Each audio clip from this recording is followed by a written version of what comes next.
Hello and welcome to TB3 University March Madness edition. We wish we could be coming to you guys with better news. When we planned this episode, we were like, man, we're going to get a second round USF matchup to preview.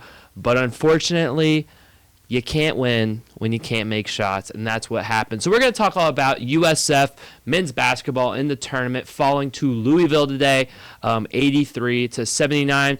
But I got a couple other guests here. I got a mainstay here. We got Will on the panel, and then we have some guy who I don't think he's ever actually been on camera, but this is little brother special guest Luke, who's been on the show a long time coming. But Luke, how does it feel to be back on the show? Feels great.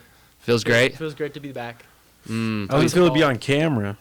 I'm looking pretty good, so so it feels good. Luke's trying to act nonchalant, but yeah, Luke. We'll pan Luke as our college basketball insider. Luke watches a lot of college basketball, a lot of ball. Played some basketball. So I'll shoot it to you, Luke. We were in the building. We were not in the building. We were in the same room watching USF fall to Louisville. Can you just give us some initial thoughts on the game? Well, first of all, we all know Vegas never loses. And everyone was betting on USF, even though they were the underdogs. They're thinking they were going to get a little money. And Vegas never loses. So first of all is that. I mean, you make 5 3-pointers, all from Pinion. And it's 5 for 30. What was it, 33? 5 for 33. 5 for 15%. 15% from 3, you're never going to win. Especially when you're a top 3-point shooting team in all of college basketball. And also, the offensive rebounding wasn't really there, especially in the first half. They were struggling in the first half with the offensive rebounding when you're also like a top offensive rebounding team in the NCAA. But also it's just when you face a non-American opponent, when you're facing an ACC opponent, they're more physical, and just definitely the first half that got to them for sure. And then they looked better in the second half, but just couldn't claw their way out, Well, yeah, I think Luke has a great point there. When, you kind of become everybody's favorite, I feel like that doesn't bode well. There's just some kind of magic in the air that curses you a little bit. And, yeah, like DraftKings posted today, out of all the money spent on USF Louisville, 83% was on USF's money line, which is kind of insane. So, yeah, Vegas does always win. I like that point. But, yeah, I agree. I think, you can't win the game if you can't shoot. That really is what it came down to, because you look at the stats. USF played a solid game for the most part. They just couldn't get the ball into the net. And, I think you see that a lot of times with some teams who haven't been there, haven't had the experience, where they just get a little too jittery. Because I thought, too, some of the shot selections they took were a little egregious. I just think they were just way too amped up. And, that's what you see from a team who hasn't been there in a while and hasn't done that. And that was really their downfall. Yeah, I agree. I think you mentioned, Luke, one thing that surprised me with this game specifically was the amount that Louisville's physicality affected USF. USF, they are the most athletic team in the American Conference. They are able to, a lot of times, just out-athletic, outrun, out-jump a lot of the teams in the American. But again, there's plenty of – the American's a solid league. There's plenty of athleticism. And USF's athleticism didn't really seem to be outmatched a lot in non-conference play. There were definitely some times where, especially I think about that Alabama game, the athleticism and the pace, Alabama was just a little bit faster and able to outrun them in that game back in December. But I thought the way USF has grown as a team, I really thought that the rebounding edge was going to sway to USF or at least be more even. But Louisville really, especially in the first half, just dominated on the boards, and that's not really something that Louisville has been great at. Their front court's kind of been more of their weakness this season, but in this game, it was their strength. Fru and Khalifa, the Egyptian magician, they were calling him. He was balding. I didn't like the look at him. No, I didn't. I was like, when you're playing someone in college that's balding, it's always a bad sign. But yeah. Both those guys were really good. They did a good job of affecting USF at the rim. A lot of missed layups, which has been a problem for USF. But and I also got to give a lot of credit to Louisville's guards defensively. Conwell, Woolley, Hadley, those guys, I mean, they pushed USF away from the basket and pushed USF to start their offense in positions that they didn't want to start their offense in. It was just a little bit too far. Just their offense was out of sync and out of rhythm, especially in the half court. And that goes down to a lot of the physicality that Louisville displayed on defense. And I think that was my biggest surprise. Like, I think that physicality kind of led to what you're mentioning, the bad shot selection. Because, again, there's a lot of times where USF just didn't have good looks and they weren't able to generate good looks. And then USF's guards struggled in this game. And I think a lot of that was the physicality, and that was a little bit of a shock for me. Mm-hmm. Yeah, and then, I mean, again, shooting. I mean, it's pretty crazy, and like just to put in what I think we'll get to the second half because there's a lot of good and a lot of things to be proud of with this team. But USF in this game shot 25 more field goal attempts than Louisville did. That is, by no means should you be losing a game when that happened, but truly, I mean, USF was just so bad shooting the ball. Again, we mentioned 5 for 33 from 3, and then on the other side, Louisville, which is a prolific three-point shooting team, really showed that. They were 13 of 25. They shot over 50% from behind the arc. Isaac McNeely was 7 for 10, just dynamite. Yeah, he just couldn't miss. He was on fire. They got good looks, and USF just. Unfortunately, there was just a couple breakdowns on defense where, you help off the wrong guy, you aren't able to stop the dribble drive, and they played hard, but they let Louisville get into a shooting rhythm a bit too early. Yeah. Mm-hmm. I also think a key thing for USF is their sets weren't great. Just like, especially like out of like inbounds and just certain things like that. Like every time it's like we had to throw it over the top just to get a reset or just a thing. But like we couldn't get any looks, like a good 3-point look or even mid-range look or drop it down low, get something open. It wasn't there. And also, I mean, anytime momentum was going towards us, Louisville popped timeout, and just out of that timeout, we just didn't continue to, have good momentum, or it just killed it all. And then they would just let them come back, and Louisville hit a 3, and then we'd just be back to where we were and losing all of that momentum. Yeah, and I agree. I think to kind of compound, USF wasn't great out of timeouts. They weren't great out of set plays. And Louisville was really, really good. It seemed like every time they came out of timeout, they were getting a good look. They had some really nice stuff against USF's zone down the stretch. Got a big basket on kind of a flex cut screen underneath where you got to dunk, and they were struggling, but they got a dunk because they ran a good set. And I also think some of that comes down to play calling in the actual plays, but I do think execution was pretty poor from USF in terms of being able to get to the right spot, being able to handle the basketball, being able to beat your man, being able to, when they got open, there was plenty of open looks, knock down the shot. That's part of the play too. The play only works if you're going to make the shot. So I agree. I think USF, when they've struggled this season, it's been just their offense getting bogged down in the half court, and then that leading to them, just chucking shots that they don't need to chuck because they're almost afraid to play in the half court. And for that reason, their offense, I mean, it was struggle. But I think we do kind of give them credit for a heck of a second half. Mm-hmm. I mean, they go down. They're down by 10 at halftime. Louisville kind of comes out of the halftime break super hot. I think they made 4 or 5 out of their first 5 3-pointers in the half. And then USF, I mean, nearly claws their way back. I mean, Will, what was your thoughts on that second half? Yeah, I think, what just stood out to me is the fact that they didn't quit, being down by 23 points and getting to within 4 in the final seconds. I think the spark was really Isaiah Nelson. I think he really turned on about the 11-minute mark. And then I thought the defense got way better, and they started to lock in. Joseph Pinion picked it up, too, as the game went on there. They held Louisville scoreless from the 7-minute mark to about the 3.5-minute mark. So they were battling. You just wish, if you played – a full game like that, if you just played a complete game. I mean, yeah, I do think USF was a better team and could have won that game easily, but it was just too little too late. But, you appreciated how hard they were working, and it really started with Isaiah Nelson.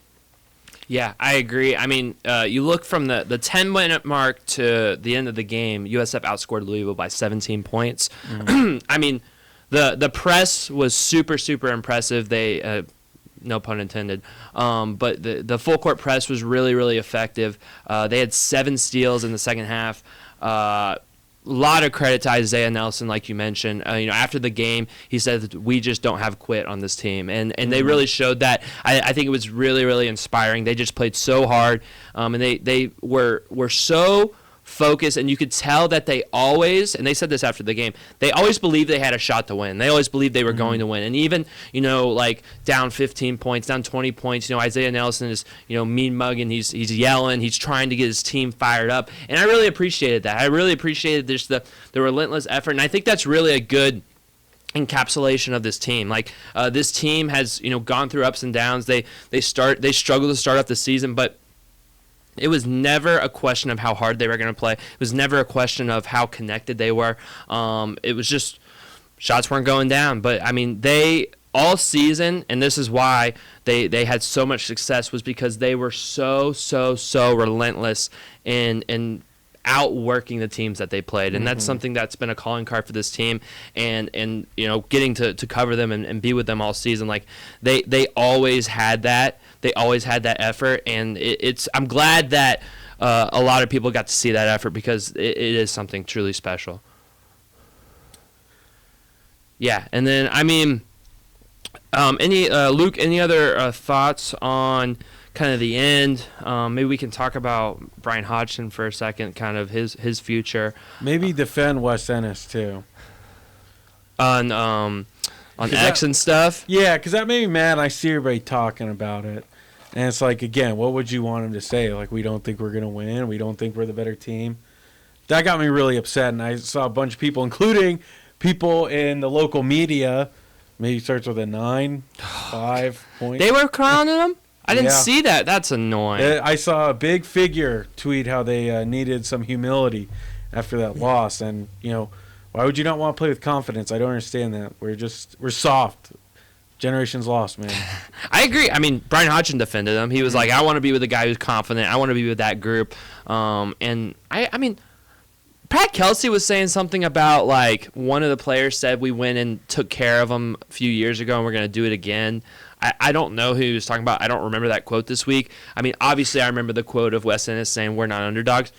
He didn't disrespect Louisville. Yeah. He didn't say anything, boastful. He just was confident, and I agree with you, Will. I think it's kind of ridiculous. Again, he had a poor game, one of his worst games of the entire season. But that happens. Yeah. Like I said, this is a tournament. People get nervous. A bunch of things can factor in. That's why it's called March Madness. Yeah. And I just think he's got too much disrespect over social media, and a lot of people hating on him, especially people who are supposed to support him. I agree. But, I mean, what do they know? They haven't even talked about USF basketball until this week. So, it's like, tune into the guys like us. We're talking about it all year. I was there night 1, and I was there last week in the slums of Birmingham, the worst town in America. Yeah. And now I'm here as their seasons finishes. So, tune into those guys who actually focus and cover. It's a big problem with the Tampa Bay media. Just to move on, talk about Brian Hodgson. His post-game presser was a little weird. Very, talking about USF and like, what does USF mean to you is what was the thing. He's like, man, they've been really good to me.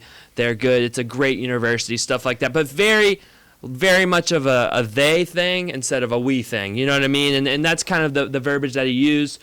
Raises a few eyebrows. Obviously, earlier this week it was reported that he has turned down the Syracuse offer for him to come there. But we do know that Providence is another Big East job, pretty high profile, that is available. I don't know, Will, any thoughts on this opening? Are we going to go through another coaching change here in Tampa? I really hope not. I'm trying to think of there's another basketball coach who's kind of at a mid-major who they got Josh Schertz.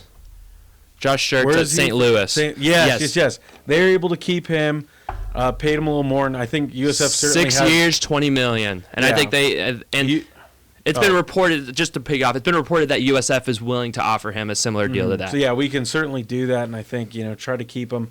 And it's like, Providence, is it really the job that it once was? Like, Big East, is it really like that anymore? Like, I really think you still have a better, chance and, more opportunities to stay at South Florida and just, where the program is at and where it's rising. And, like he said, I didn't like how he said that, they, them, this, that, like, isn't us? So again, that was a little strange language, and who knows, but maybe people are just taking it a little too far. I certainly don't think if there's some other names out there, some other big time programs, maybe you're scared, but it's like, really, Providence? I don't know. I agree. It's not much better than. If not, it's worse than USF. And USF, you have some good opportunities. I mean, you can run the American Conference for the next 5 years, 100% if he stayed. Like, it's not a tough conference. And then you're getting into the tournament, and then you're making upset runs and showing them what you can do. Yeah, and I agree. And I do think one thing that was pointed out to me that I think is a good point to go back to his verbiage at the press conference. There wasn't any Tampa media there at the March Madness, so he might have been talking in more broader terms just to explain it, and because he felt like it was strangers to him, so he wanted to talk like that, which is totally reasonable, I would say. And to piggyback off your point, Lou, like Providence is in a league where it is getting outspended by multiple other programs. It's not spending as much as UConn. It's not spending as much as St. John's. It's not spending as much as Villanova. And I'm sure there's other ones that are not spending as much as, or that Providence isn't spending as much as. And that puts you at a natural disadvantage, whereas in the American, USF is set and primed, even if Hodgson leaves, to continue to be the big dog in the American Conference. I mean, you look at, 2 of the past 3 seasons, you've won the American regular season title with 2 different coaches. USF is investing and spending into basketball. They are kind of creating a new generation of fans who, now you got to think of, if someone was a freshman at USF in 2023, they've now seen 2 really, really good basketball teams, and that's how you create fans, and that's how you create environments, and they had good turnouts, and they had good showings, at the games down the stretch, and they finally broke through. I mean, this is, again, I don't think we've been on the podcast as we talked about it. I mean, they won their first conference tournament championship since 1990. I mean, that is a huge deal for USF to finally break through. Really, in terms of everything, like you think about realignment, you think about the university, you think about displaying your athletic program.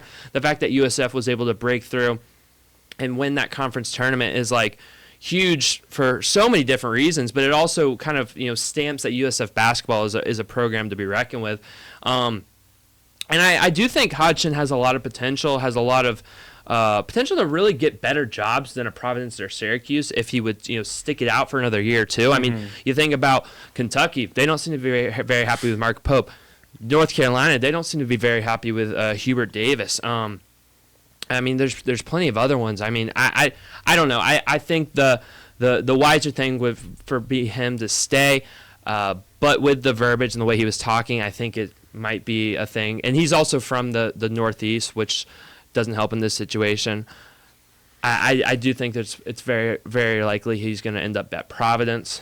So that is unfortunate, but I do think that USF is set up to succeed when he leaves. Any other things on this game? No. Nope. All right. So again, this is March Madness special. So we are going to keep on moving. Luke, it's 7:56 on Thursday, first day of March Madness. What is the one thing or game or person or whatever that stuck out to you from the first day of action? I mean, the Siena Duke game. That was just.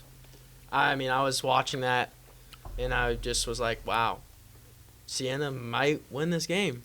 And, they didn't end up pulling through. They didn't end up winning it. But it gave me hope for the future of college basketball being like this 16 seed, with all the NIL, it's like, I was like, man, there might be no more upsets. There might be no more it's just going to be 1 seeds, or it's just going to be high seeds making it to the Final Four, or just no more upsets really. And seeing the 16 seed hang with Duke, a Duke team that is kind of expected to make it to the Final Four. The number 1 overall seed. They're the number 1 overall seed, and they're expected to make it to the Final Four. I mean, I think they'll make it to the Final Four. And it's just Siena. Honestly, I mean, they were just shooting the ball so well, and they ran out of gas. I mean, I couldn't believe that they played the starters the whole game. That's incredible. That's insane. That's insane. I mean, those kids. I mean, they were working. I forget the kid's name, but he was balling, and he was just shooting the lights out. And it was unfortunate that he got hurt too, and he was playing like he kept getting like banged up, and he was like limping. Yeah, but it was some good ball, and it. Just the game-wise, it was just second half.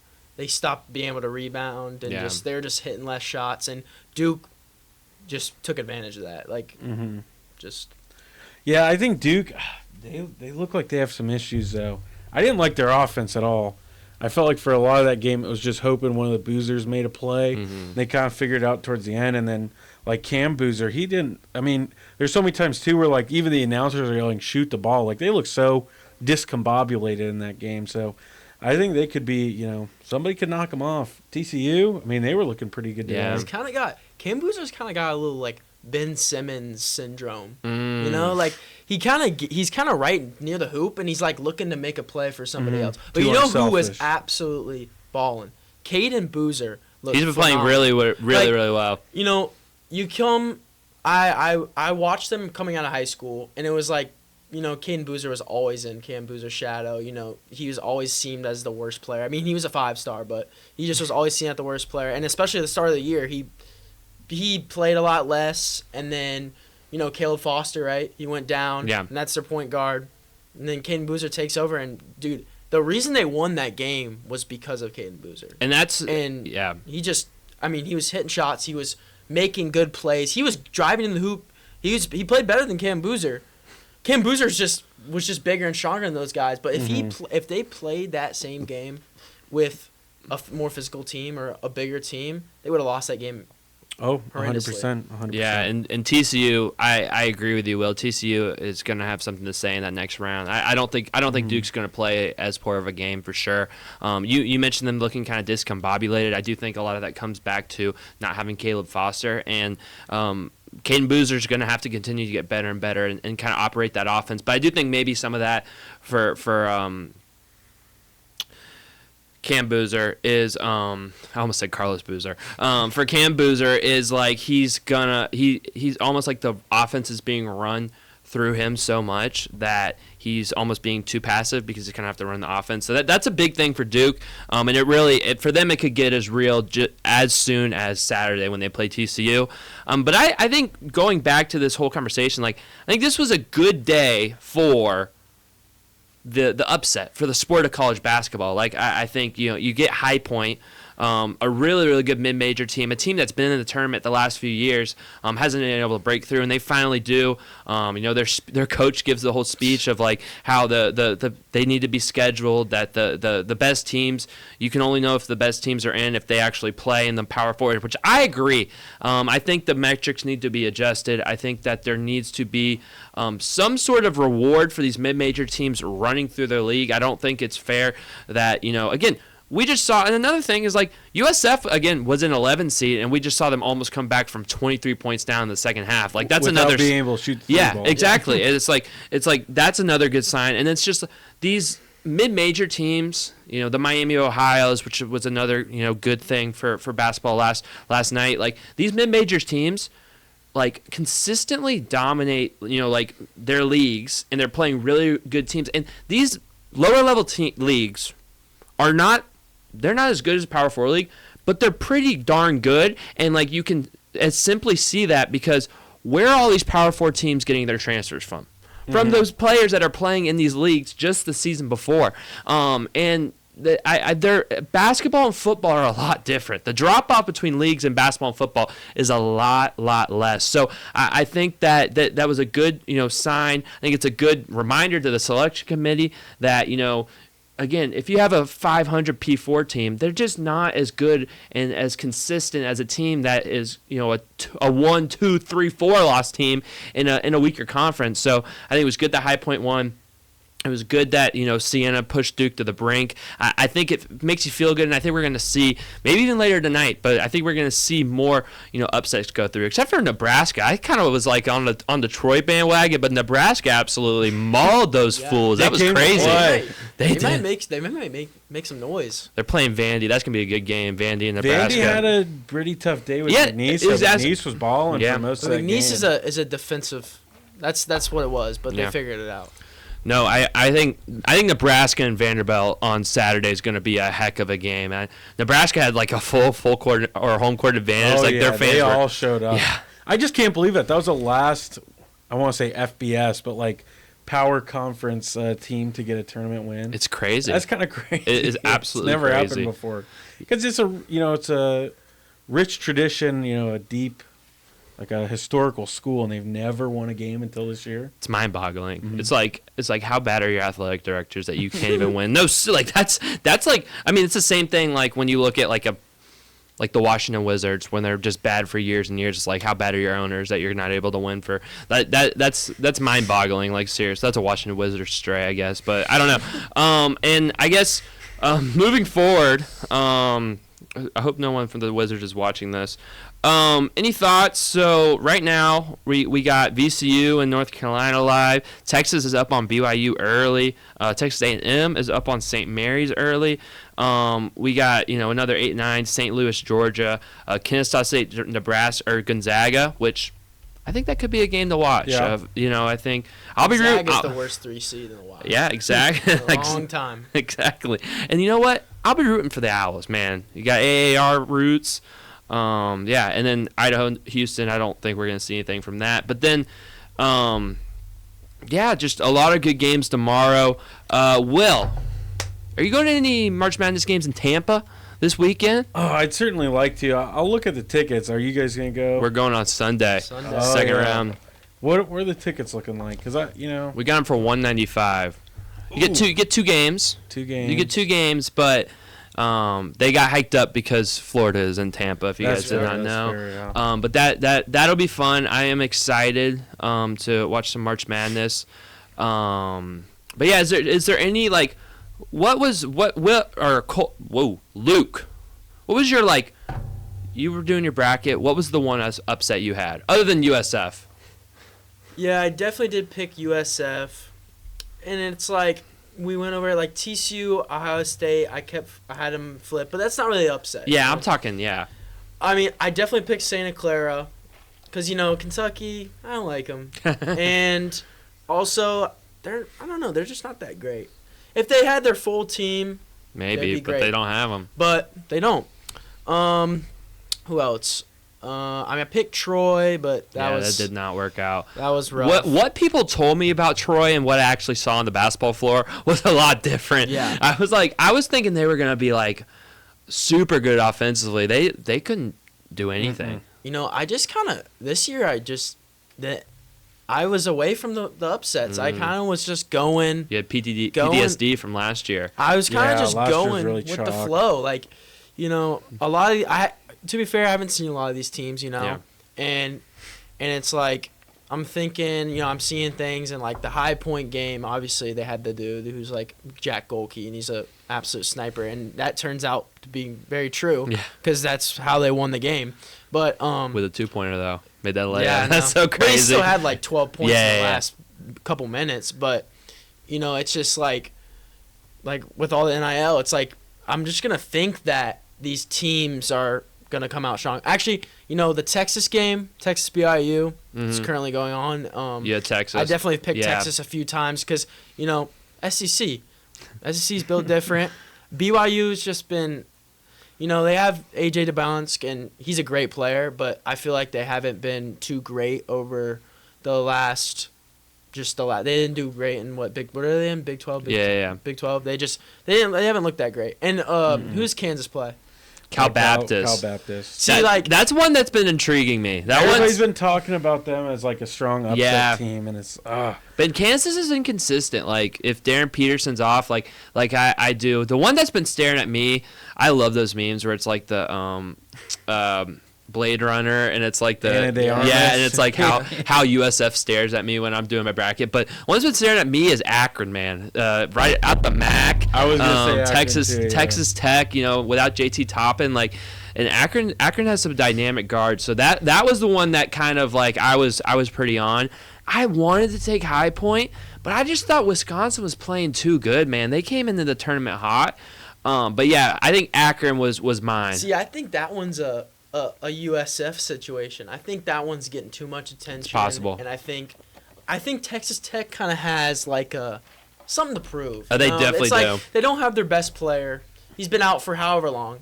You know what? He's been out for pretty long time, and they're still a 5 seed. They still have shown that they're capable of playing, and I think that they're just gonna. I think they kind of might just take care of Akron because I think the physicality there, just being bigger, stronger, is just gonna help them win that game, and also. I can't remember, Ryan Hammer. I'm been watching him a lot, so and I forget what point he drew up, but it was like the defensive or it was like offensive rebounding is gonna kill Akron or something like that, and I can't remember the exact thing he said, but so kind of going with him because he's a March Madness guy. So that's how I feel about the Hofstra Alabama matchup. Like I feel like everyone is so and like obviously not having Aiden Holloway is going to be a huge problem for Alabama. But like everyone loves like I think Hofstra has that dude who's like 5'11" and like really good. And I everyone's kind of like on that, and that's kind of shied me away from that one. But. The USF thing, like I totally felt that coming in, and I was like, "This is too trendy. This is too bad. This is like." I do think like Louisville, like Pat Kelsey, like referenced that, like he was like, people are talking smack, and it was like almost like they felt like they were the underdogs coming in because I mean, if you look at the way the money was bet, it was. But yeah, so I do, but I feel good about Akron. I feel good about the MAC. I was just looking at one that I really liked. What you got? Fins up. I don't know if I'm that bold. No, there's no shot. I was gonna say Akron. I think it's one of those where it's like they're such a fun team to watch. It's more of you want them to be the upset pick, but can they actually do it? That's a bigger question. We at least need one MAC school in the round of 32. Maybe the Sweet 16. Yeah, I like Miami, Ohio. Tennessee's a bad matchup for them. I know that's what I'm saying. It's their defense just they're gonna be all over them. Yeah, it's just and Tennessee is like out of all the SEC schools, like Kentucky compared to Kentucky, Tennessee's better. Yeah. Tennessee, their defense is better, and like Gillespie, baller. Yeah. If Ahmet's on, baller. He's been a little unhealthy though. I think he's been banged up, so that could be a big storyline in that game. Well, I think in the last game they played, Kentucky, right? It was Vandy. Oh, Vandy. He struggled. He was okay. I think he was. I don't think he made a field goal until like late in the second half or something like that. Maybe that was the Auburn game. One of those games he struggled real bad. But I think Miami Ohio is really, really good. Speaking of, I think UNC's up on VCU, right? Yeah, a lot of people were picking that. VCU did that to me last year. I was all in VCU, Sweet 16. I'm not doing it again. I'm not letting that happen to me again. One I do like, not really Cinderella, I like UCLA to the Sweet 16. I think they take down UConn in the second round. They've been playing really good. And Dan Hurley, I don't like him. Dent's got that experience. Playing good, yeah. He's got the experience too, Yeah. How are we feeling? I want to know how we're feeling about Georgia St. Louis. What do you think that's pulling? Everybody is talking about St. Louis, but I just think Georgia just has a slight edge on them. But you don't know Mike White like me and Colby know. But he can get you in the first round. He won those first round games. But Georgia's super athletic, which I think could be a problem for St. Louis. But I do think St. Louis is. I think Schertz is so much better of a coach than Mike White is in terms of X's and O's and on court. Like Schertz is truly he's a good coach when it comes to X's and O's. It's a coin flip. It really is a coin flip. Those are 8-9 games If are always Georgia's hot. Cream If Georgia's Abdul-Jabbar. hot, Yeah. they could do something. Yeah, That's all I'm saying. And St. Louis hasn't been playing as good down the stretch as they started. They've lost a few games in the past month. Did they win their? No, they lost in the semis. So they lost to Dayton, I think. I think Georgia. No, all I'm saying is Georgia gets a little hot. Yeah. They could get their way to a Sweet 16. They got Michigan in the second round, isn't that it? Yes. Yeah, I don't think Michigan either. ain't seen no SEC teams yet. Let me tell you. I don't think. I think I'm pretty sure they beat Auburn by like 40, actually. Bro, Auburn. They Not suck. an SEC team. They suck, bro. We don't want to hear it. They don't count. All right, so then I know we all put our picks in before. We're not cheating, guys, okay? Will, who is your natty pick? I went back and forth on a lot of them, and I'm getting scared. I picked Duke. That was like my off the rip, my go-to one. I picked Duke, but after I watched them today, man, I don't know. I feel like, especially their region was at the East. I mean, that's just brutal. Yeah. I mean, so brutal. Like, I think St. John's is a sleeper. That's in there, going to be a good Sweet 16 game. Like if I they said get today, that. even after watching it, I think TCU could easily beat Duke if they play like how they did today. So I kind of been going back and forth on that. I'm really scared about the Gators winning back to back because I think like I was thinking to myself like before, like whoever comes out of the East, I was such a gauntlet. They're winning it all. But I think that actually is going to hurt whoever comes out of there because they're going to be banged up. They're going to be weak. And I think it's going to be easy for somebody like Florida right underneath to just go through. I don't think Florida is going to have a tough game. I think even if they play Vanderbilt again, I don't think they're going to lose. That I Houston don't think game. Todd Golden will let it slide. They'll I be. don't think so. Same thing with Houston. That Houston game scares me. Houston's always good. Or Illinois. I'm scared of Illinois I do think Florida has the best 2 and 3 seeds. I think like all the other teams in Florida's bracket are not like they're 8 like Iowa, Clemson. That's going to come back to bite me in the butt. But like those teams aren't like that's not like TCU. That's not like a scary 8-9 matchup. And Vanderbilt, like it's a rematch. I get that, but I don't see Todd Golden losing to him 2 times in a row in a 2-week span. Yeah. But Houston, especially because that regional is going to be in Houston. Yeah, I don't know. That scares me a little bit. I still think Florida's got it, and I think too like with Illinois and like Iowa State, people are taking Iowa State as like a dark horse. I'll see it. I'll believe it when I see it. That's true. Everybody's talking about them a lot to go deep, Final Four. I have yet to see it, so I don't really believe in it. I think Florida has a really good shot. Again, same thing with Arizona. People talk about Arizona. I don't really think they're going to do it either. I don't think they have a shot. I think it's probably as of right now. Before I picked Duke. Right now, I'm thinking it's probably Florida, Michigan, and then Duke. I went Zona. I did. I went Arizona. I think they're due for a breakthrough. They are just so deep. They have so many options. And they just have like the nice balance of the old players and also the freshmen. I think they've been playing really, really good. They play in the best conference in basketball and have been tested. So I went Arizona. Again, anything can happen.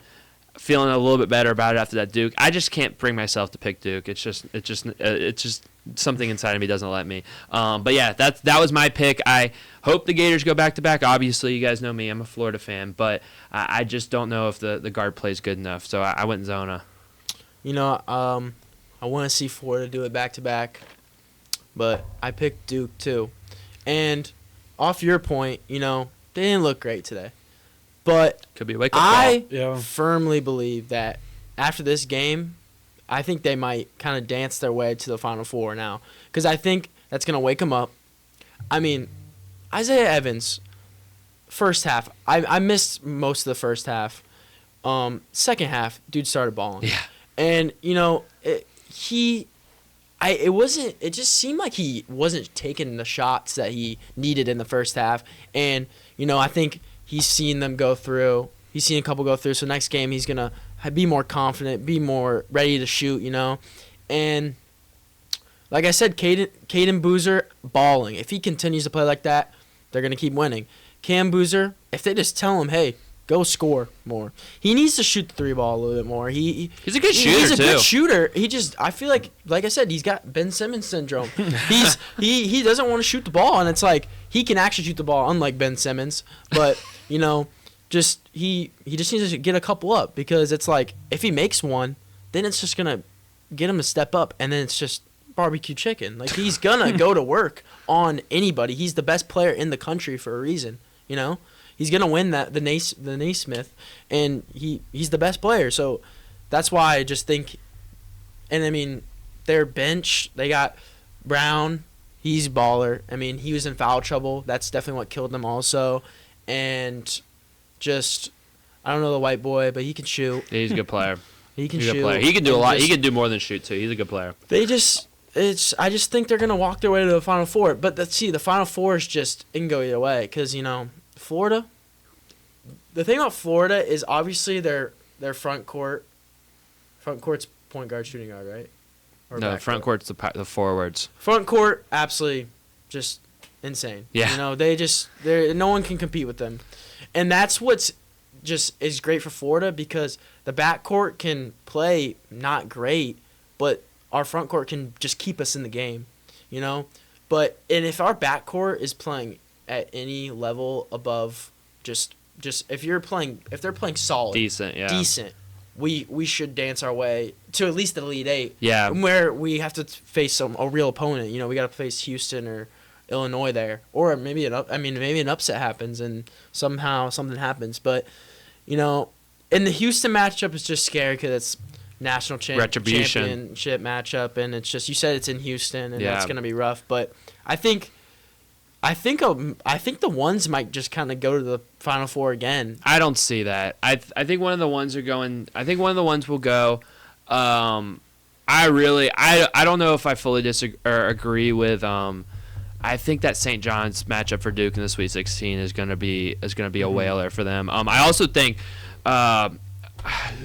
is Arkansas is in the same bracket as Arizona, I think. They are. That's a tough something that was looking at me matchup. like, ooh, yeah. Arkansas. They look great today. I think in my original bracket, I picked Arkansas to the Final Four. Yeah, they're playing good, really well. You get Acuff, man.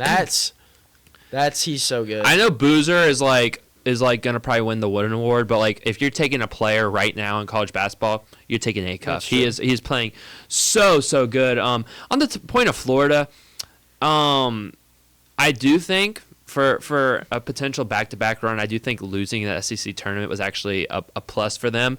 We saw last time they lost, they ripped off a 12-game winning streak. So I do think that could be kind of a thing that refocuses them. They just, again, that was a clunky game. Vanderbilt got really, really hot. So I'm not giving up on them. The guard play is just a little too inconsistent for me. And I didn't love what I saw from Alex Condon last year in the tournament. If he kind of drops off in the tournament again, Florida's going to playing good. He's actually been the bright spot of our team, Yeah. So I don't know. We need Hout to step up. Oh, He's been playing pretty rough as of late. Hasn't been shooting the ball well at all. And if everyone's on their game, which I think they will be, like you said, the Vanderbilt game definitely knocked them into place. Especially, I feel like it really knocked Golden into place, which is kind of interesting thing to say. But I feel like he's been getting a little cocky lately. You see interviews of him sometimes, and you're like, he's a little he has a big head, and he needs to probably tone it down a little bit. And that loss probably was okay, I need to, get him ready for this tournament, Yeah, I agree. All right, before we go, I just want to ask you guys, thinking about all your years of watching March Madness, what is your favorite March Madness moment ever? I had it stewing, so I'll go first so you guys can think. Obviously, last year when Florida won was absolutely glorious. Just so awesome. The Walter Clayton moments was just so amazing. And then another Florida moment was 2016, Chris Chiozza hitting that floater against Wisconsin. That was super, super crazy, super awesome. And I'm trying to think of a non-Florida one. The San Diego State a couple years ago against FAU when they hit that buzzer beater in the Final Four was pretty. Mine is the Carolina Duke in the Final Four when Caleb Love hit that shot. That was just such an epic game. That was so sick. I'll take that. But that's 4. But that's mine.